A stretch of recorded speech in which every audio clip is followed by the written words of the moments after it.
Om Vasudevasutam Devam Kansachanuramardanam Devaki Paramanandam Krishnam Vande Jagadgurum.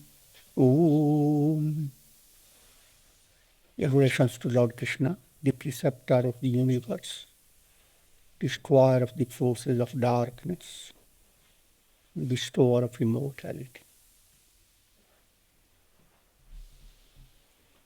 Srimad Bhagavad Gita, chapter 2.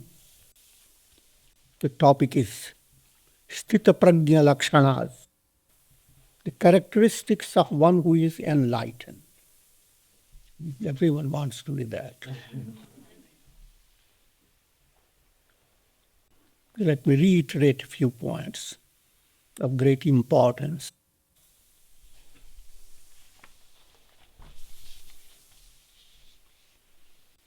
Dhyayato vishayan punsah sangasteshu upajayate sangat sanjayate kama kamat krodho vijayate krodhat bhavati sammoha sammohat smriti vidbrama smriti vranshad buddhinasho buddhinashat pranashyati.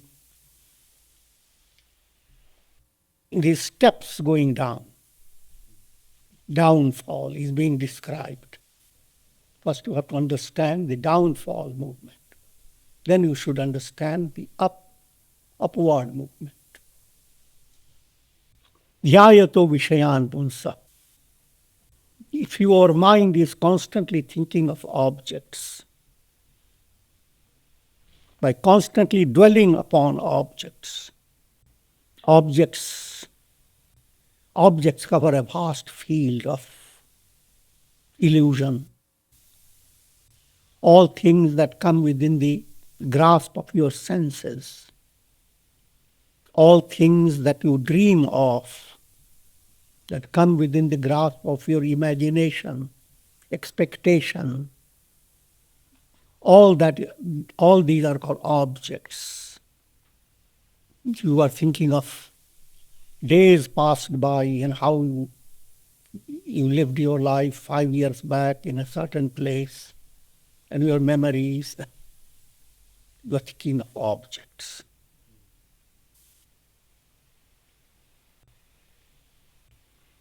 All your thought process that's not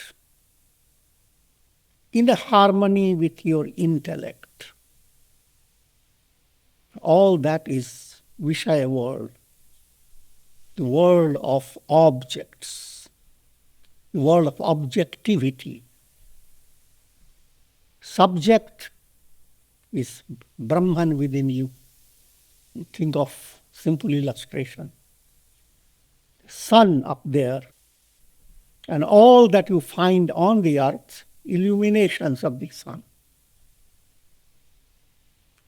Illuminations of the sun are much more glamorous than the sun.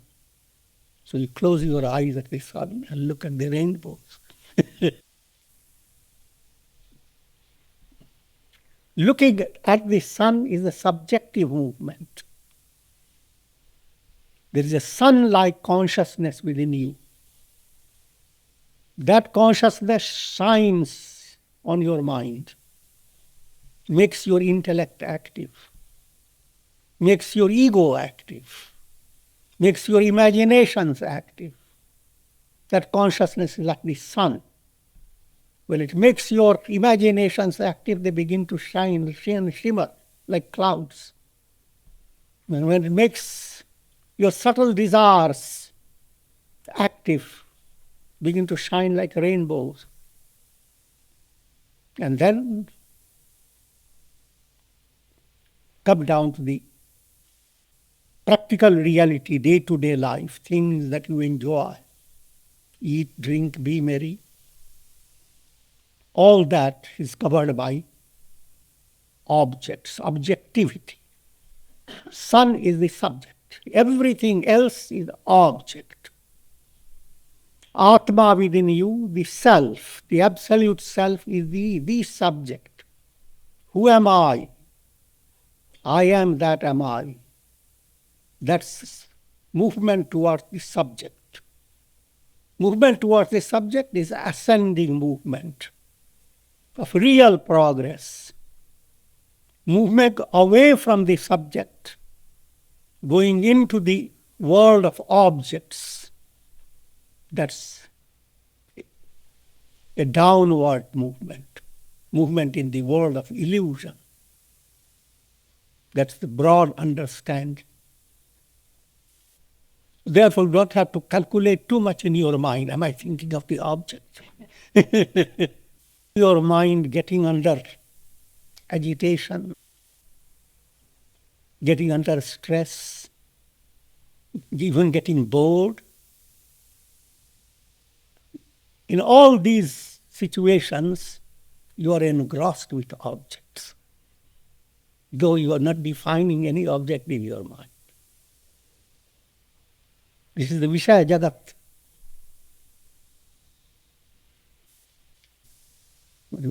People who drink, they don't just go on drinking all the time.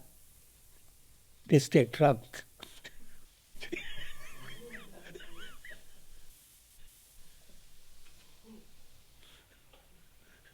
You're not engrossed with sense objects all the time, but you are drunk with it.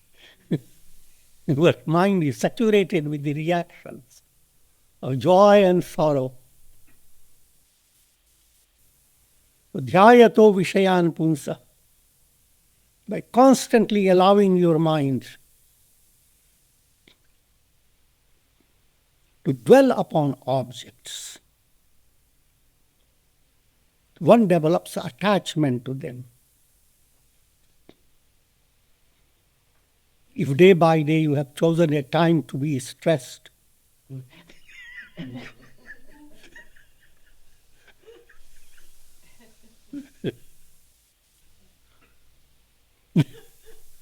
then you become attached to it.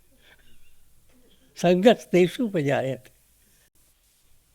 Day by day you have chosen a time to be meditative, relaxed, joyous, serene. Then you become attached to it. That attachment is positive. That's an upward movement. But here we are talking about the downward movement.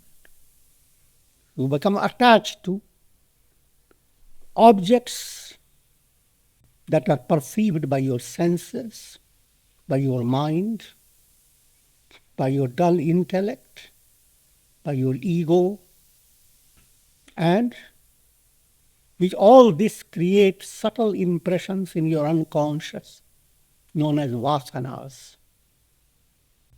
So as vasanas begin to develop, you are gripped by the objective experience. Sangha, that's called sangha. You become attached. What makes that attachment? Object doesn't tie your hand. You doesn't become glued to them. But the real glue comes from your unconscious. Subtle impressions, desires, that you look at objects, you see it on the basis of your subtle desires like specks. What specks do you have? Accordingly, you see the objects. Sangat sanjayate kama. And because of that attachment, leaning upon object, because of depending upon object, desires arise. That means an inner longing. May I have that object? May I stay with that situation? And that you can understand. People live on from life to life, and yet the mind has not come to realize or to understand that living on in the world of time and space, that's objective world. It's a world of objects. That's not the goal. This form of dependence, depending upon the world, depending upon wonderful property, fame, glory, lot of friends, lot of family. All that comes and goes. In every embodiment, you have it. In different proportions, in different ways. And it doesn't stay. Your soul has gone through all that, and it's not fulfilled. Without leading you more in that direction, Sangat Sanjayate Kama. That's called Kama. There's always longing, no matter how many things you have enjoyed. Things you have enjoyed most, you long for them more. It's described like if you want to quench a flame, a fire, the more you put butter into it, or clarified butter, the more it flames. And if you use the general simple idea, if I can feed this fire and make the fire satisfied, makes its hunger go away, the fire will calm down. But that is not so. The fire goes on flame. The idea in the mind, if I were to satisfy myself, if I like money, and then if I could satisfy myself with having more money, or if you like anything else, imagine anything, and think in the terms of quantity. How much will be your ideal of that could give you absolute satisfaction? In the early stage, you may say, oh no, I don't want too many things, I just want. But your mind doesn't have any limit to it. Kamat krodho vijayate.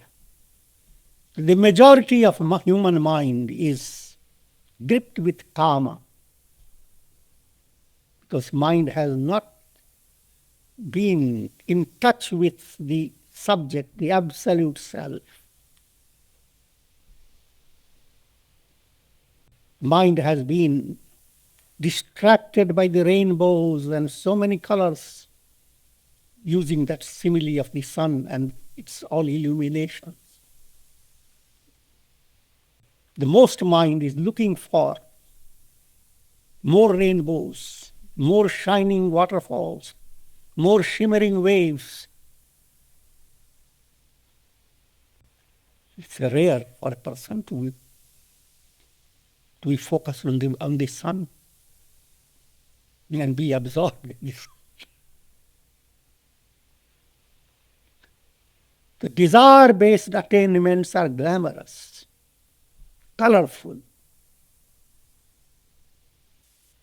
But attainment where desires end, that's not an attainment, that's a revelation of yourself. It's a revelation, I am the sun. Compared to that, I am looking at such a wondrous rainbows. To compare these two attainments. Kama gripped mind, mind that has not been in touch with the absolute self.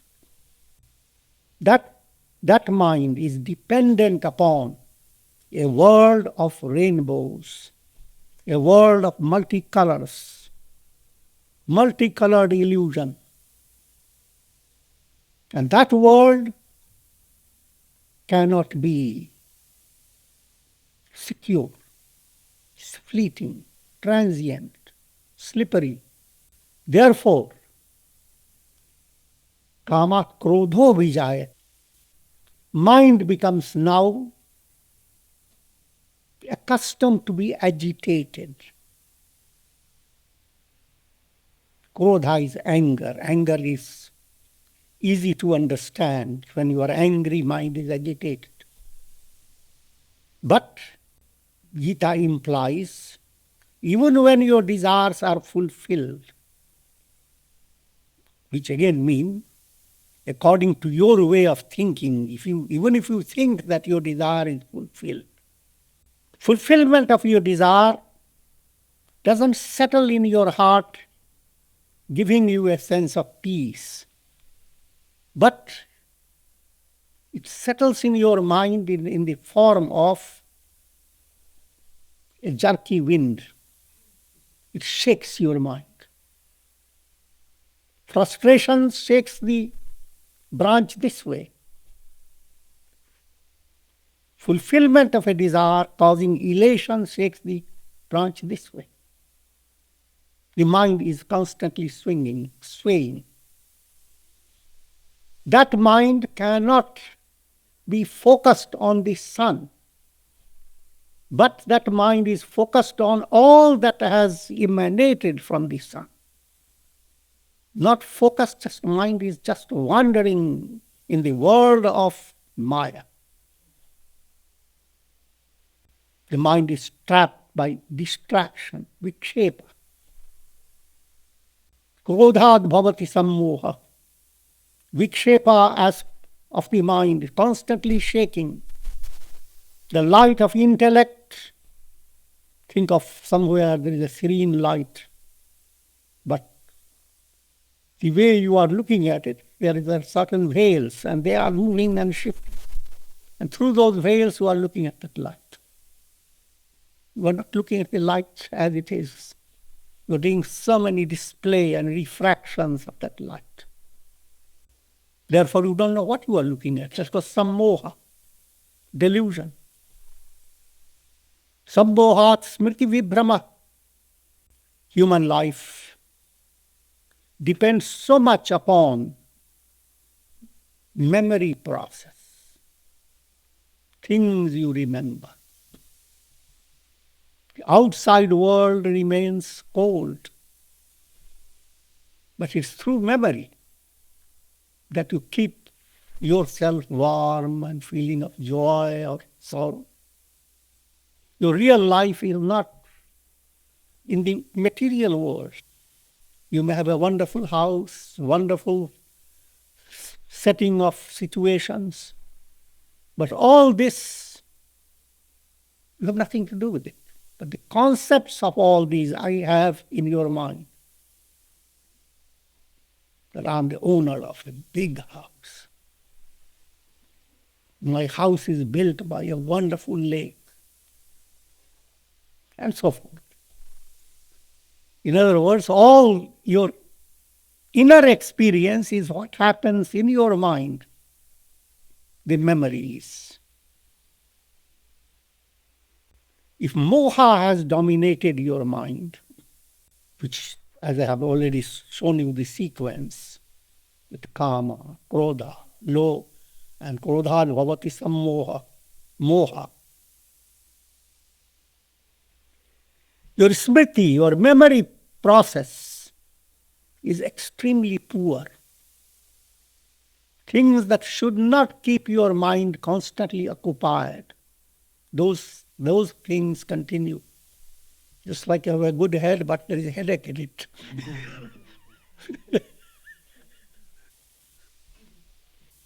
A wonderful mind, but there is a memory process. Smriti phalanshat buddhi nasho. And therefore, the intellect in you is not effective. You understand it, but you can't follow your own understanding. And even whatever you understand, it is not very clear. Buddhi nashat pranashyati. This is the path of downfall. Now the path of ascending.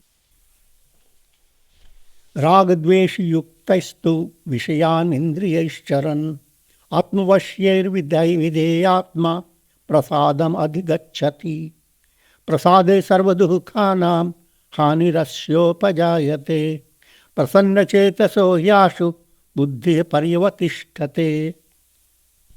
64-65. But the self-controlled sage, though moving among sense objects, with his senses restrained and free from attachment and hatred, goes to peace, experiences peace. In that peace of mind, all sorrows are brought to their cessation, because the intellect of the sage, whose mind is full of bliss, becomes established in Brahman. Now there are 6 steps. Self-controlled, Indriya Sanjam. Senses are not allowed to just move on according to, in an uncontrolled manner. Remember always the chariot simile. The chariot has horses, and horses are controlled by reins. Horses are the senses. Mind is like the reins that pull the horses. And the driver of the chariot is the intellect. And the soul is being driven in that chariot. Now, if the senses have taken over the chariot, because the driver is texting and driving,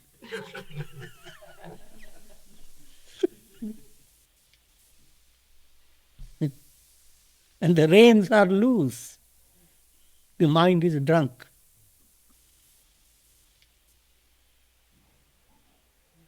Then even though there is great fun in the chariot, wonderful jumping and sound is great, the soul is not being led to any higher level.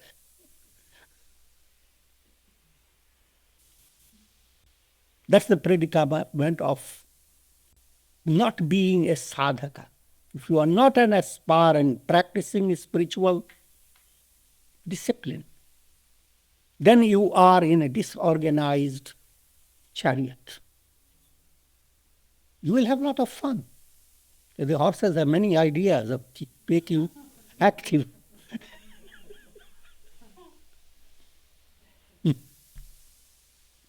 And the mind can also enjoy a lot of dullness. And intellect can remain drunk. All that can go on, but there is no real progress. The soul is being led into strange predicaments, downfall, destruction. So, control of senses, now the ascending steps, that's known as Indriya Sanyam. Senses must be under control. In order to do so, train yourself to be in moderation. If you want to control your speech, you may develop the idea, I'm going to shut my mouth for 1 month. That's called extreme measure.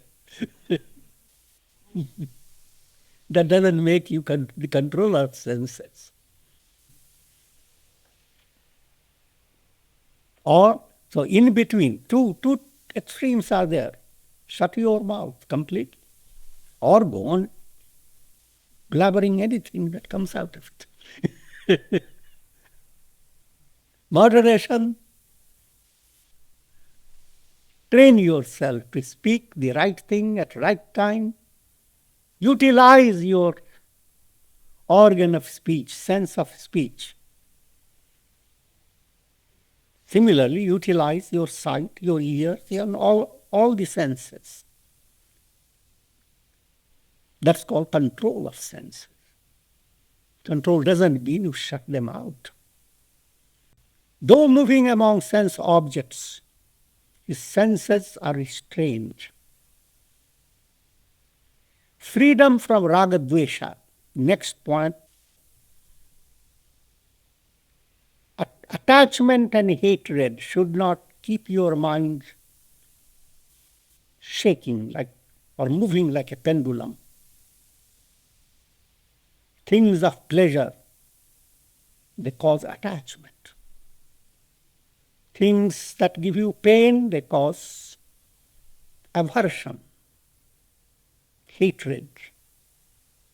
repugnance, raga, dvesha, likes, dislikes. Do not allow your mind to be constantly swinging. And therefore, subtle points have to be developed within you. When you are happy, instead of saying to yourself, let me have this type of situation, if certain situation, some object, some personality, even a movie that has given you great joy, the idea, may I have that movie morning till night. That shouldn't be so. And likewise, dvesha, hatred. What's more to understand that same object that can become lovable also becomes dislikable. Love and hate, they emanate from the same source. Doesn't require much thinking. Think of all family life.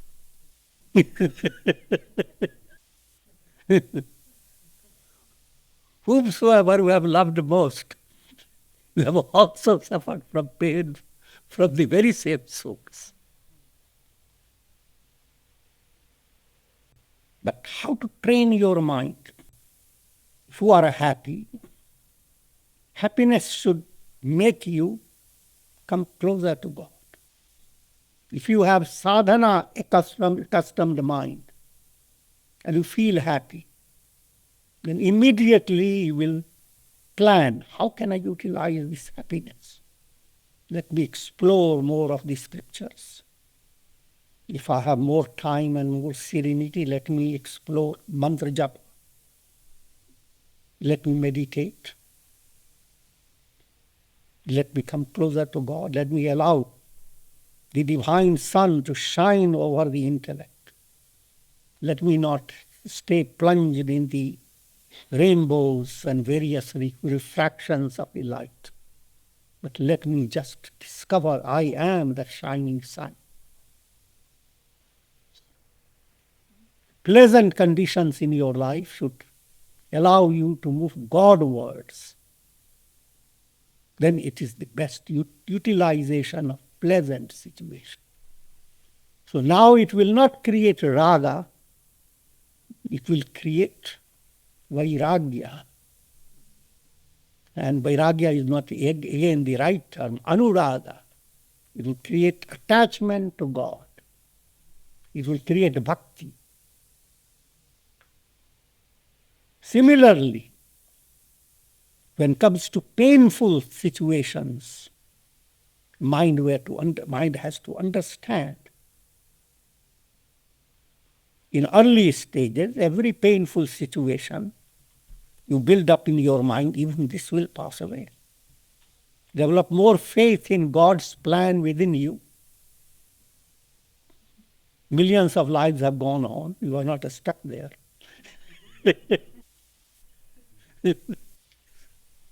So no matter how painful a situation you are facing, it is going to pass.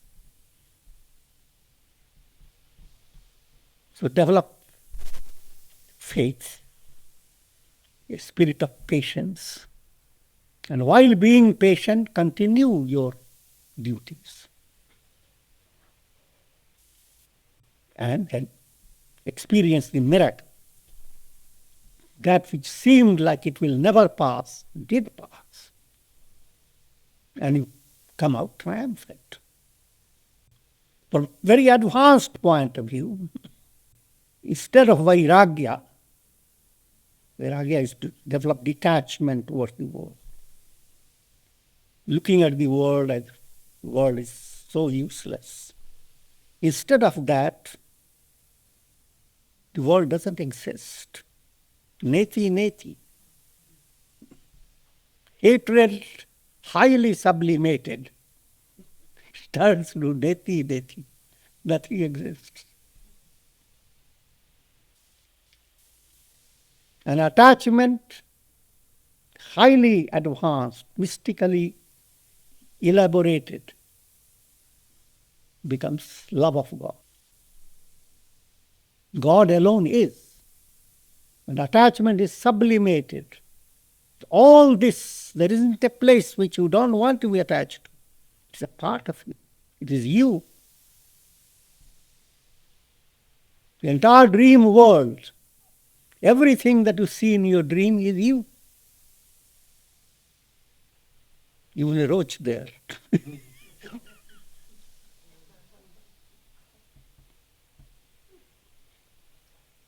At the same time, nothing is you.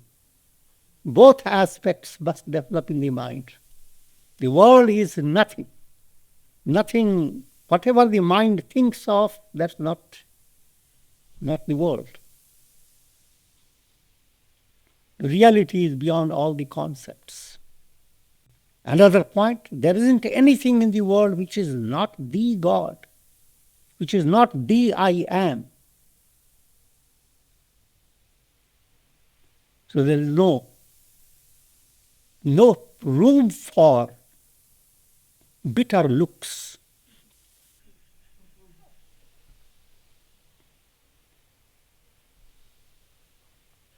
I'm tending to take you to a very advanced level.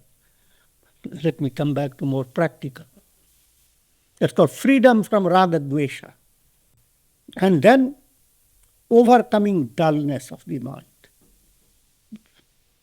Instead of allowing the mind to brood over negative things, and you go on brooding over it and you don't even know you are doing it. Then you say to yourself, oh, 3 hours have passed, and that's what happened.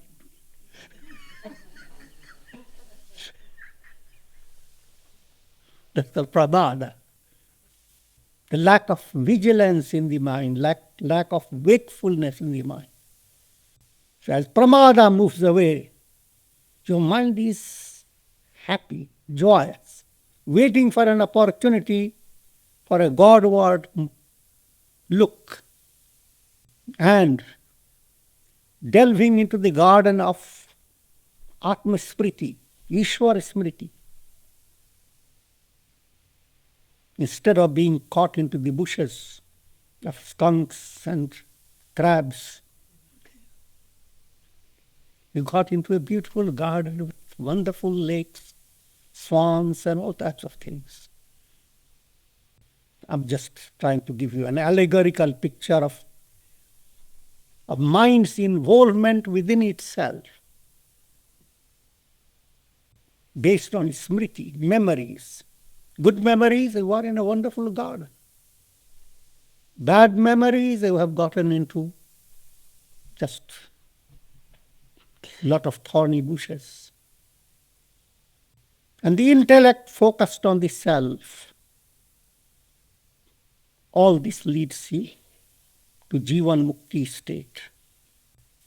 Nasti buddhira yuktasya nacha yuktasya bhavana nacha bhavayatah shanti ashantasya kutah sukham.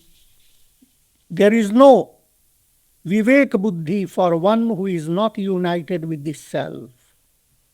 As long as your intellect has not developed that intuitive vision, when intellect becomes pure, we talked about, you develop a special ability known as discrimination, a sense of discriminating the real from the unreal. As intellect advances in its purity, that discriminative process increases. That's called Viveka Buddhi. As you become advanced aspirant, you always act with Vivek. In Hindu parlance, in day-to-day life, parents say to their children, use your Vivek. Try to judge things, which is good, which is not good. What is substantial, what is not substantial. And if you are aware of it, that you are using Viveka Buddhi.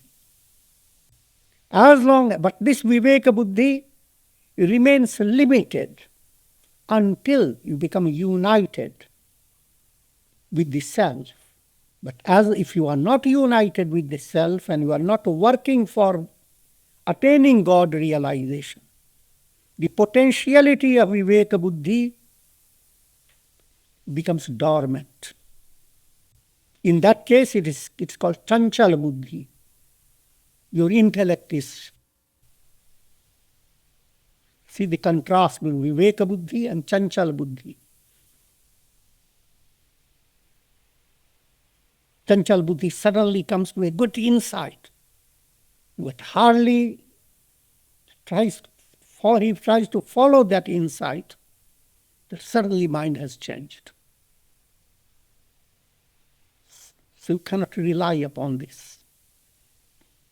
Chanchala Buddhi, the fickle-mindedness. The same intellect that stays fickle in the minds of most people, that intellect becomes steady, more shining. It blossoms into intuition. Not just ordinary intellect, it undergoes a change like caterpillar turning into a butterfly. If one lacks Viveka Buddhi, then one cannot develop devotion. Bhagavat Bhavana. Viveka Buddhi and Bhavana, feeling of your heart, they go together. If there is Viveka Buddhi, your Bhavana, feeling will be like the butter, and Krishna will be waiting to steal it.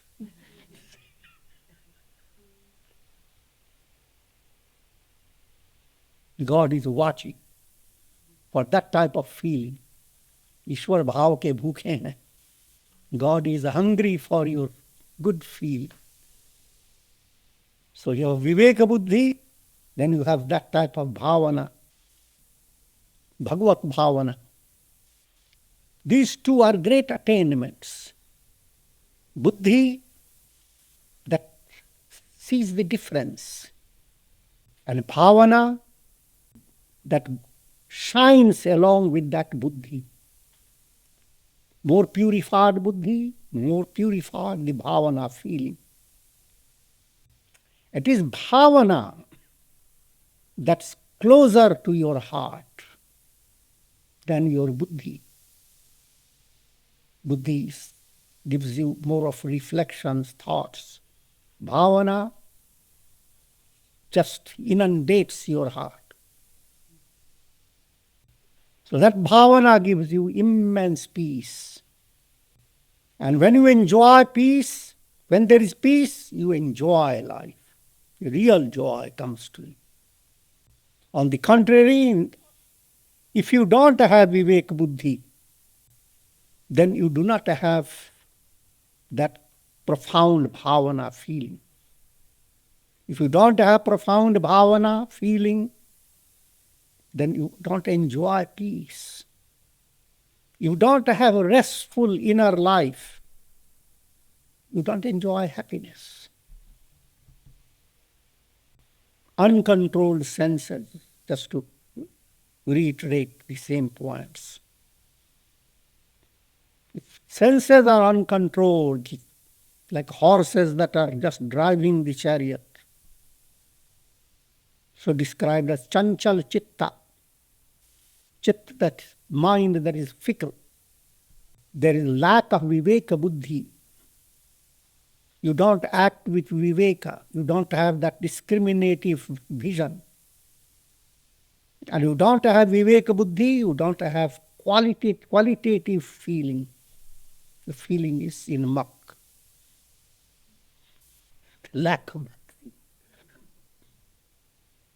And if your feeling is muddled, you don't enjoy peace.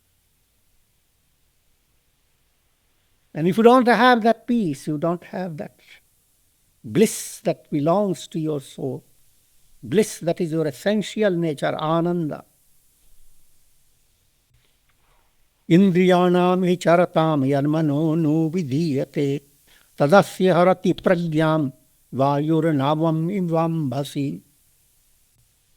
Because when the mind runs after the wandering senses, senses that are involved in different objects, then the Viveka Buddhi of a person is driven away just like the wind that carries away a boat on the water.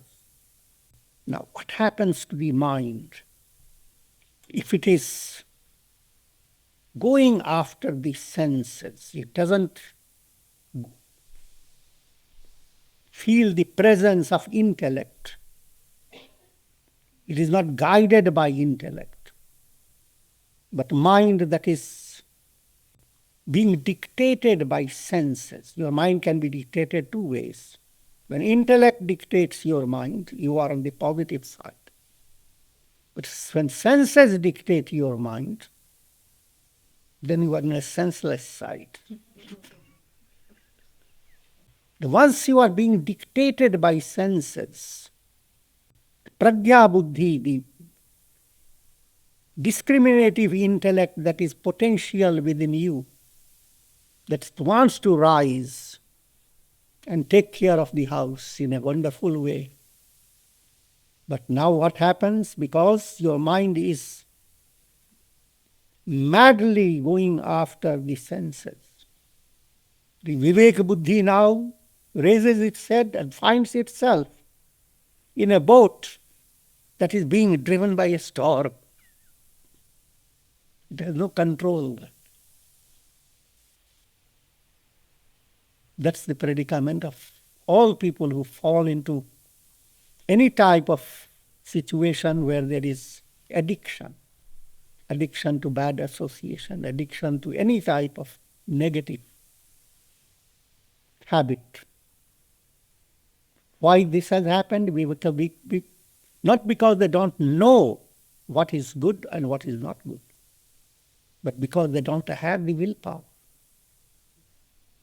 Buddhi knows, but it is sitting in a boat that is being carried away by the wind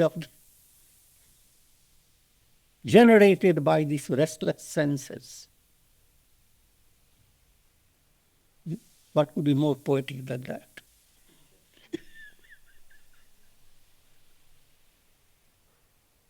Therefore, just to have a simplified version, your plan is to bring your senses under the control of mind. Bring the mind under the control of your intellect. And allow the intellect to be dominated by the self. If this is brought about within yourself, this straight movement, senses to mind, mind to intellect, intellect to Brahman, then that is a positive movement, a Godward movement, giver of all blessings. Tasmadyasya mahabhavo nigrihitani sarvasha indriyani indriyartevya tasya prajna pratisthita.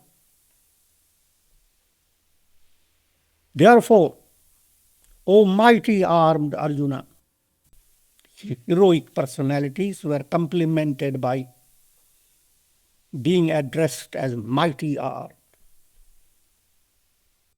Karma yogis are complimented by describing their wonderful hands. In Sanskrit, hand is hast. And the common language in India, hasana is laughter, joy. The joy and your hand both are related. How you are using your hand, implying the manner in which you do your duties. Hand doesn't literally mean that everything has to be hand into it. But hand means all the actions that you do. If how precisely, qualitatively, good-heartedly you do your duties, that keeps you happy. That happiness triggers your mind to more and more to God. Therefore, spiritual aspirants, great, they are Mahabahu, the great armed, O Arjuna. You are doer of good deeds. Also, great arms imply you drive away the forces of darkness. You move away from the lower self and its ramifications. One whose senses are completely restrained from the sense objects. When you come to this state of controlling, mastering the senses in a profound way, tasya prajna pratisthita,